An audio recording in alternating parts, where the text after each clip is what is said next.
You are not addicted to your phone. I know that is not what your screen time report told you this morning. Mine said 6 hours and 40 minutes, and then looked at me. The way a doctor looks at you right before they say the word lifestyle. But the report is wrong about one thing. It is wrong about the why. You are not addicted to the phone. You are not even really addicted to the apps. You are addicted to a single, quiet, 3-letter word that your brain finds completely irresistible. Maybe. And once you understand what that word is doing to you, you cannot unsee it. So let me ruin scrolling for you. Gently. With love. Here is the story you probably tell yourself about it. You pick up your phone because you are bored, or because you have no willpower, or because you are a little bit lazy and a little bit broken, and everyone else seems to have this under control while you are lying in bed at midnight on your 4th lap through the same feed you already finished twice. So I want to take that story away from you because it is wrong, and honestly, it is a little cruel. What you are dealing with is not a character flaw. It is not weakness. It is one of the oldest and most powerful systems in your brain, working exactly the way it was built to work, except it has been pointed at a machine that was very carefully designed to hijack it. You are not losing a fight against yourself. You are losing a fight against a slot machine that fits in your pocket, and we are going to talk about why. Let me start with the thing almost everybody gets wrong, including a lot of people who should know better. Dopamine. You have heard of dopamine. It is the famous one. People call it the pleasure chemical, the reward chemical, the little hit of happiness your brain gives you when something good happens. And that is the part that is wrong. Dopamine is not really about pleasure at all. Dopamine is about wanting. It is the chemical of the chase, not the catch. Think about that difference for a second, because it is the whole video. There is a system in your brain for liking something, the actual warm satisfaction of a good meal or a hug, or finally lying down after a long day. And there is a completely separate system for wanting something, the itch, the pull, the I need to go get that. Dopamine runs the wanting. And the wild part is that the dopamine spike does not come when you get the reward. It comes before. It comes in the anticipation. It fires hardest in the moment, right before you find out what you're going to get. Researchers actually found this in a way that is a little unsettling. When you mess with the dopamine system in animals, they will still enjoy a reward placed right in front of them. The liking is intact, but they completely lose the drive to go and get it. The wanting just switches off. So wanting and liking are genuinely two separate things, running on two separate systems, and scrolling lives almost entirely in the first one. You can want it intensely and barely like it at all. You already know this feeling, even if you never had words for it. So when you pull down to refresh your feed, here is what is actually happening in your head. That little spinning wheel, that half a second of loading, that is the moment your brain lights up. Not when the new posts appear. During the wait, your brain is leaning forward going, maybe this time, maybe there is something good down there. The dopamine is in the maybe. The content is almost an afterthought. And the people who build these apps know this. They know it better than your therapist knows it. Because there is a specific decades-old piece of psychology underneath that pull to refresh gesture. And it is the most addictive reward pattern ever discovered. It is the same one they put in slot machines.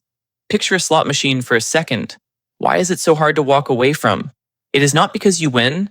You mostly lose. You lose and lose and lose. And then once in a while, unpredictably, you win.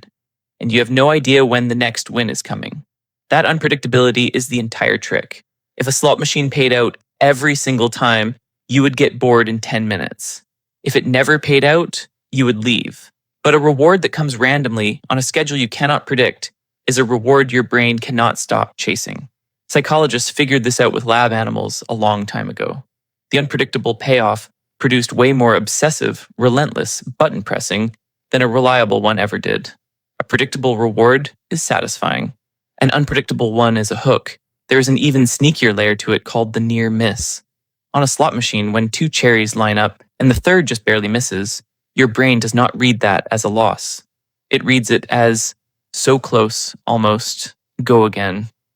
It actually fires you up more than a clean loss does, and your feed is full of near misses. The post that was almost funny. The video that was kind of interesting. The thing that nearly scratched the itch but did not quite. Each one whispers, "The good one is close. Keep going." And so you do. Now look at your own feed again. Most of what you scroll past is nothing. Boring, forgettable, a post you do not care about, an ad, someone you went to high school with announcing a fitness journey. Nothing, nothing, nothing.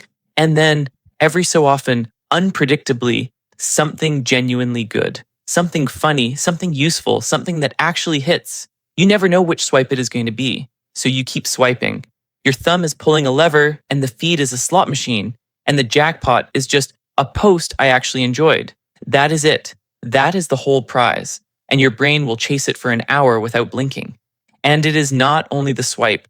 Look at the little red notification badge, that tiny red circle with a number in it. There is a reason it is red and not blue, a reason it is shaped like an alarm. It is engineered to create a small, itchy, something is waiting for you, you do not know what. Go find out feeling. It is another lever, another maybe, sitting on your home screen all day long, quietly pulling at you. I catch myself doing the purest, dumbest version of all this constantly. I will be holding my phone, actively using it, and I will lock it, put it down, and then within about 4 seconds, pick it back up and unlock it again to check the exact same apps I was just looking at. Nothing changed. I know nothing changed. There has not been time for anything to change. But there is a maybe in there. And my thumb believes in it more than my brain does. I have also genuinely felt my leg buzz, reached for my phone, and found no notification at all. A phantom vibration. My brain is so primed for the maybe that it now hallucinates the lever. So that explains the pull. But it does not yet explain the part that probably bugs you the most, which is why you do this even when you are bored out of your mind, even when you are not enjoying it, even when you would honestly rather be doing almost anything else. Why does boredom, of all things, throw gasoline on this? Because boredom to your brain is not a neutral state. It is an alarm. Boredom is your brain sitting in a low stimulation room going, "This is not enough. Find me something, anything, go." It is a craving for novelty, for input, for a hit of that wanting chemical we just talked about. And what is the fastest, cheapest, most reliable source of novelty ever invented? Sitting right there in your hand, requiring zero effort? You already know. The boredom is the trigger. The scroll is your brain answering the alarm in the laziest way possible. It is not that you are weak when you are bored. It is that boredom is literally a dopamine-seeking state. And the phone is the path of least resistance to relief. You can watch yourself do it in every tiny gap in your day. The elevator ride, the 30 seconds the microwave is running, the pause when a friend gets up to use the bathroom, standing in line for coffee. These little pockets of nothing used to just be empty, and your mind would wander around in them, which, as it turns out, is where a lot of your good ideas used to come from. Now every single one of those gaps gets immediately filled with a phone before you have even consciously decided to reach for it. We have basically eliminated boredom from our lives, and it sounds like a win. But your brain needed those empty moments more than you think. And then there is the version of this that feels worst, which is doom scrolling. Scrolling through stuff that actively upsets you. Bad news, things that make you anxious, an argument in the comments you will never be part of. Why would your brain keep you locked onto something that feels bad? Because to an older part of you, threat is information, and information is survival. If something out there might be dangerous, your brain wants to know about it. So it treats every alarming headline as urgent and keeps you scanning. It is the same survival wiring that makes you replay an embarrassing memory at 3 a.m. The brain would rather keep you anxious and informed than calm and caught off guard. There is one more piece, and this one is almost unfair. Even if you wanted to stop, your phone has quietly removed the moment where you naturally would. Think about old media for a second. A TV show ended, the episode finished, the credits rolled, and there was a little natural gap where your brain went, "Okay, that is done. What now?" A newspaper ended. You reached the last page. A record finished playing, and somebody had to get up and flip it. Every form of media used to have a bottom, an edge, a built-in stopping cue that handed you a chance to make a decision. Do I keep going, or do I get up? The infinite feed deleted that. On purpose, there is no bottom. You will never reach the end of the scroll, because there is no end. The thing that used to tap you on the shoulder and say, hey, you have been at this a while, was removed by design because every extra second you keep going is worth money to someone. Autoplay does the same thing to video. The next one just starts before you have decided you want it, rolling you straight past the moment you might have stopped. So now the only stopping cue left is you manually deciding to quit in the middle of an activity engineered specifically so you never hit a natural quitting point. That is a deeply unfair fight, and you have it 10 times a day, every day. Okay. So if your brain is chasing that maybe, and boredom is making it worse, and the off-ramp has been bulldozed, here is the cruelest part of all, the consequence that ties this whole thing together. The chase never actually pays off. Remember, dopamine is the wanting chemical, not the liking chemical. So when you spend an hour scrolling, your brain is flooded with wanting, with seeking, with maybe the next one. But the wanting and the satisfaction are two different systems, and the scroll feeds the first one while basically starving the second. You can scroll for an hour and feel, at the end of it, weirdly emptier than when you started.